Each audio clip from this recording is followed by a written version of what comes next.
Hello मेरे दोस्त, कैसे हैं आप लोग। उम्मीद करता हूँ बहुत ही अच्छे होंगे और आपकी तैयारी भी अच्छी से चल रही होगी, जिनका भी आगे का एग्जाम है। ठीक है, आज का तो एग्जाम बीत गया और आज मैं फिजिक्स के जितने भी क्वेश्चन पूछे गए हैं आज के सभी शिफ्टों में, आज मैं उसी के बारे में डिस्कस करूंगा। तो जितने भी क्वेश्चन मेरे को मिले हैं डिफरेंट सोर्सेज से, आज मैं उसी को स्टेप बाय स्टेप एनालाइज करूंगा और लेवल बताऊंगा कि कैसा लेवल है इस बार का एग्जाम का और कितना कटअप जा सकता है एक्सपेक्टेड, आज उसी के बारे में डिस्कस करूंगा। ठीक है दोस्तों, लास्ट तक बने रहो, बहुत ही मजा आने वाला है।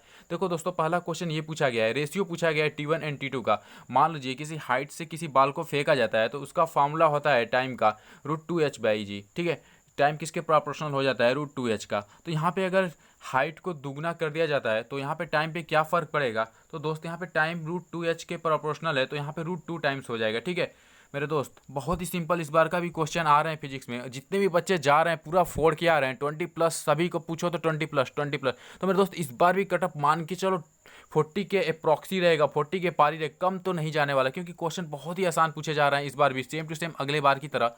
तो मेरे दोस्त, यहाँ पे दूसरा क्वेश्चन पूछा गया था कि एक सर्कुलर लूप है, उसका मैग्नेटिक फील्ड पूछा गया था। ठीक है, मैग्नेटिक फील्ड ऐसे नहीं पूछा गया था, मान लीजिए इस पे रिलेशन पूछा गया था कि आर को हाफ कर दिया जाए तो बी पे क्या इफेक्ट पड़ेगा। तो यहाँ पे फार्मूला देख सकते हो, इसको μI/2πr होता है, तो यहाँ पे आर को हाफ कर दे रहे हो तो क्या हो जाएगा, B = 2b हो जाता है। ठीक है, ठीक है मेरे दोस्त, बी भी दुगुना हो जाता है। क्यों, यहाँ पे आर को हाफ करोगे तो R2 तो ऊपर चला जाएगा, तो यहाँ पे डबल हो जाएगा। ठीक है, और नॉर गेट से भी क्वेश्चन आया था एक, यहाँ पे सभी गेट से तो एक क्वेश्चन तो लॉजिक गेट से तो आता ही आता है, आप इसको रिवाइज कर लीजिएगा। यहाँ पे आउटपुट पूछा गया था, यहाँ पे इसका फिगर बना दिया और इसका जो फार्मूला होता है अभी आप यहाँ पे देख सकते हो, जो इसका आउटपुट का फार्मूला होता है। ठीक है, तो यहाँ से एक क्वेश्चन पूछा गया था, चार्ज का पूछा गया था कि दो चार्ज हैं कि बैटरी में जुड़े हुए हैं। ठीक है, बैटरी कनेक्टेड, तो यहाँ पे पता है उसका पोटेंशियल होता है कांस्टेंट हो जाता है। ठीक है मेरे दोस्त, और कांस्टेंट हो जाता है तो यहाँ पे देखो Q = CB और भी यहाँ पे कांस्टेंट, तो Q किसके, चार्ज किसके प्रोपोर्शनल हो जाएगा, C के। ठीक है, तो यहाँ से आप रिलेशन निकाल सकते हो।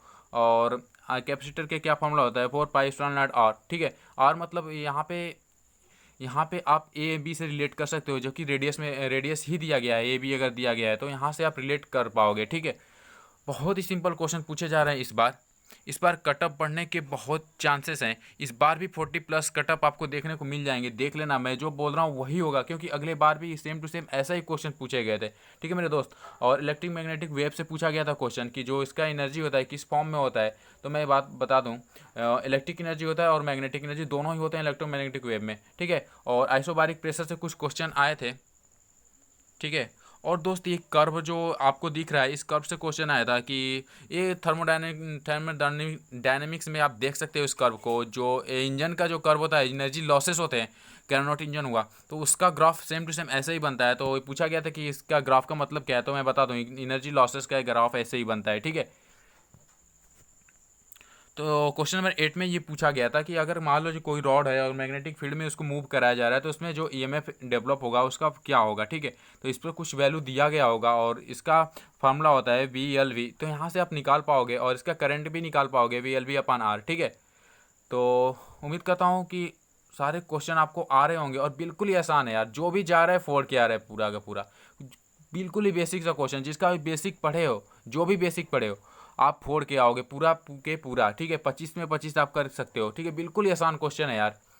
तो यहाँ पे देखो, यहाँ पे चार्ज Q1 पे जितना फोर्स है F1 और 2 से जितने भी लग रहा है उसका रेशियो पूछा गया है। ठीक है, और Q2 पे भी पूछा गया है। ठीक है, दोनों का रेशियो पूछा गया, यहाँ पे तो निकाल सकते हो आप, बिल्कुल ही आसान है। और डायमेंशनल फार्मूला पूछा गया है प्रेशर का। ठीक है, प्रेशर इक्वल टू क्या होता है, फोर्स अपन एरिया, फोर्स का MLT-2 एंड एरिया का L²। ठीक है, तो यहाँ पे ML इनवर्स T-2। ठीक है, यहाँ पे इसका निकल के आ जाएगा।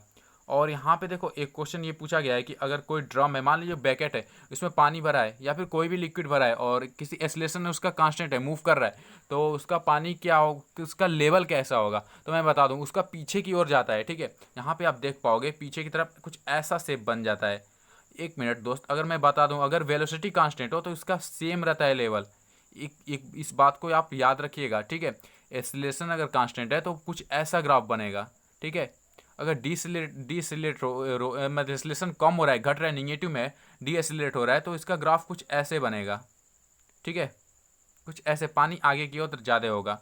ठीक है मेरे दोस्त, तो यहाँ पे कुछ टार्क के क्वेश्चन पूछे गए थे। इस आप देख सकते हो आर क्रॉस एफ होता है, तो यहाँ से इस पे भी क्वेश्चन पूछा गया था और रजिस्टिविटी पे क्वेश्चन पूछे गए थे, डिपेंड किस पे करते हैं। तो मैं एक बात बता दूँ, रजिस्टिविटी फार्मूला में आप देख रहे होगे कि एरिया भी दिया है, लेंथ भी दिया है, बट मैं बता दूँ आपको दोस्त, ये बस नेचर पे डिपेंड करता है और टेम्परेचर पे डिपेंड करता है और किसी पे नहीं डिपेंड करता है। और दोस्त क्वेश्चन नंबर 14 में आप देख सकते हो एक पेंडुलम दिया गया है, इसमें पूछा गया है कि किस पोजीशन पे आपका काइनेटिक एनर्जी मैक्स होगा। तो दोस्त मैं आपको बता दूं, नीचे आता है यहाँ पे क्या होता है कि काइनेटिक एनर्जी बहुत ही ज़्यादा होता है, सबसे हाई होता है, यहाँ पोटेंशियल एनर्जी जीरो होता है, ठीक है। एक बात बताओ दोस्त, इसका स्पीड कहाँ पे ज़्यादा होगा? जब बीच में होता है तभी तो इसका स्पीड ज़्यादा होता है, ठीक है। तो अब काइनेटिक एनर्जी का फॉर्मूला क्या होता है? Half M B square. तो स्पीड ज़्यादा होगा तो काइनेटिक एनर्जी ज़्यादा होगा कि नहीं होगा? और यहाँ पे पोटेंशियल एनर्जी में बात बता दूँ, पोटेंशियल एनर्जी क्या, यहाँ पे देखो, यहाँ पे देखिए जब वेलोसिटी में चेंजेड होता है तो यहाँ पे देखो पहले यहाँ पे जीरो रहता है, यहाँ पे वेलोसिटी जीरो होगा, फिर एक बहुत तेजी से वेलोसिटी बढ़ता जाता है, बढ़ता है तो rate of change of velocity क्या होता है? एक्सीलरेशन होता है। ठीक है, तो यहाँ पे देखोगे यहाँ पे बहुत ज़्यादा तेज़ी से एक्सीलरेट करेगा इस पोजीशन पे, ठीक है। और यहाँ पे वेलोसिटी बहुत ही ज़्यादा होता है, ठीक है। फिर यहाँ से एक्सीलरेशन घटना चालू हो जाता है, तो यहाँ पे आपका पोटेंशियल एनर्जी यहाँ पे मैक्स होता है और यहाँ पे काइनेटिक एनर्जी बीच में आपका मैक्स होता है, ठीक है।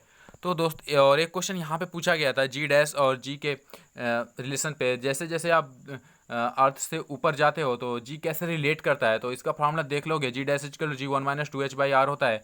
और यहाँ पे देख सकते हो इस पर कुछ एक क्वेश्चन बना था, जैसा कि मेरे दोस्त लोग बता रहे थे। और यहाँ पे एक 60 नंबर क्वेश्चन देखो, ये जो फार्मूला दिया गया है इस पे हर एग्जाम में एक क्वेश्चन बनता ही बनता है, चाहे नेवी हो, एयरफोर्स हो, कोस्ट गार्ड हो, सभी में आप देखने को मिल जाएगा आपको, ठीक है। यहाँ पे वर्क डन जीरो है, ठीक है।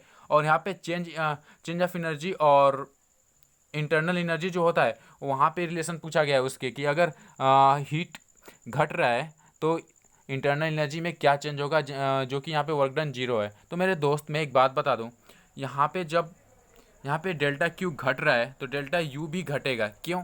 डेल्टा यू घटेगा तो टेम्परेचर भी घटेगा, क्योंकि ये दोनों आपस में डायरेक्टली प्रोपोर्शनल होते हैं, ठीक है मेरे दोस्त। तो यहाँ पे आपको डाउट नहीं होना चाहिए।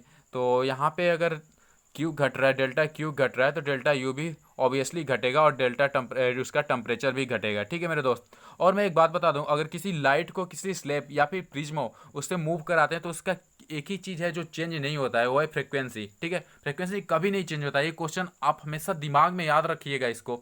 फ्रिक्वेंसी कभी भी चेंज नहीं होता है, चाहे किसी भी लाइट को किस तरह से भी पास क्यों ना करा दो, ठीक है। यहाँ पे फ्रिक्वेंसी कभी चेंज नहीं होता है।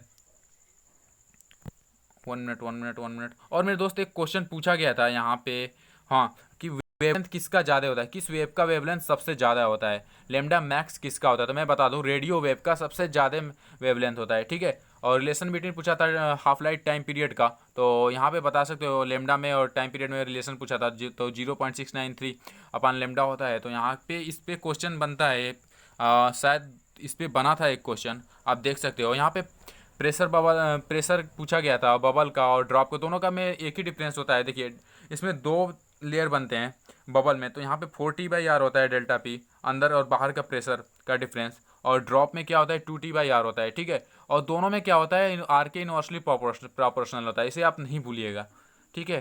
क्वेश्चन नंबर 21 में क्या पूछा गया है, मैग्नेटिक फील्ड का यूनिट नहीं है। तो मैं बता दूं, वेबर जो होता है फ्लक्स का यूनिट होता है, ठीक है।